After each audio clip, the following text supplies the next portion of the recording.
International Memorial Day Blending Conference, May 2023. General Subject: Knowing, Experiencing and Enjoying Christ, as revealed in Philippians. Message 5. Knowing the fellowship of Christ's sufferings, and being conformed to his death. Day 3. Outline. Capital D. There is a difference between the sufferings that are for our transformation and the sufferings that are for the body. Number 1. Paul's word in Philippians 3:10 does not refer to sufferings for transformation. Number 2.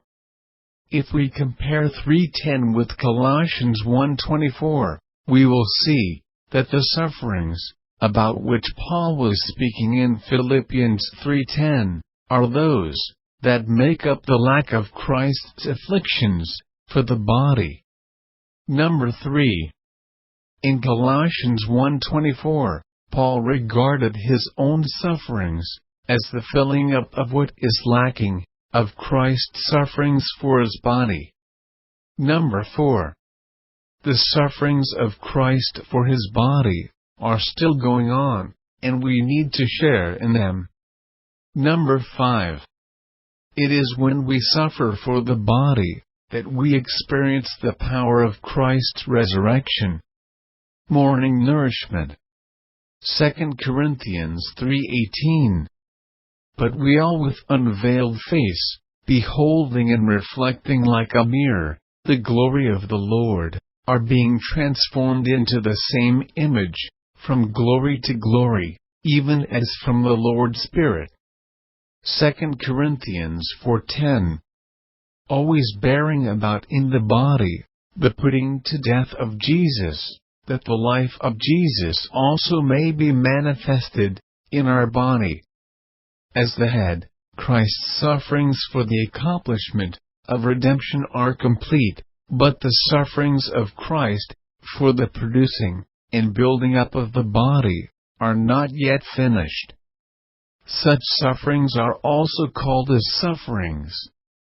In Colossians 1:24, Paul regarded his own sufferings as the filling up of what is lacking of Christ's sufferings for his body. The sufferings of Christ for his body are still going on, and we need to share in them. As those who follow him, we must share in his sufferings for his body. If we would know Christ by experiencing the power of his resurrection, we must share his sufferings. Today's reading. There is a difference between those sufferings which are for our transformation and those which are for the body.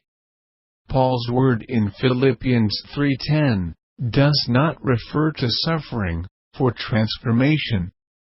If we compare 3:10 with Colossians 1:24, we shall see that the sufferings about which he is speaking in 3:10 are those which make up the lack of Christ's afflictions for the body. It is when we suffer for the body that we experience the power of Christ's resurrection. In order to experience Christ, we must be in the power of his resurrection. We cannot be in our natural life. The more we know the power of Christ's resurrection, the more we shall participate in the sufferings of Christ, and thereby have the fellowship of his sufferings. Not all the sufferings experienced by Christians are of the same category. Actually, there are at least 3 kinds of sufferings Christians may experience. The first kind of suffering is that which is common to all human beings. Suffering is universal because of the fall of man. Due to the fall, creation has become old. Creation is fallen, corrupt and decaying. With the old creation and fallen man, there are a great many calamities and illnesses.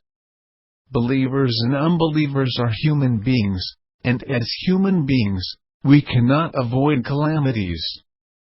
The second kind of suffering Christians experience is suffering that comes from sins and mistakes.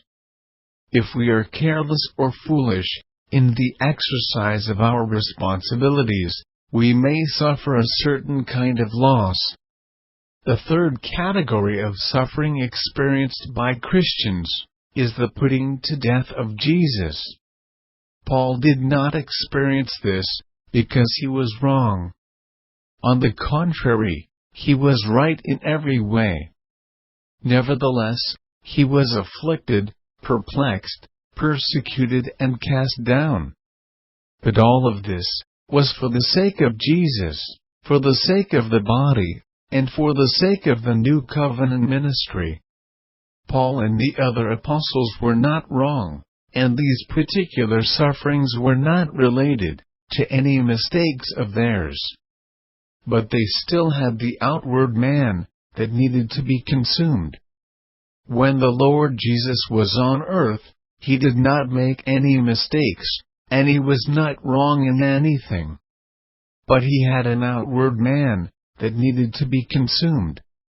Therefore, the putting to death of Jesus is not punishment, correction, or discipline.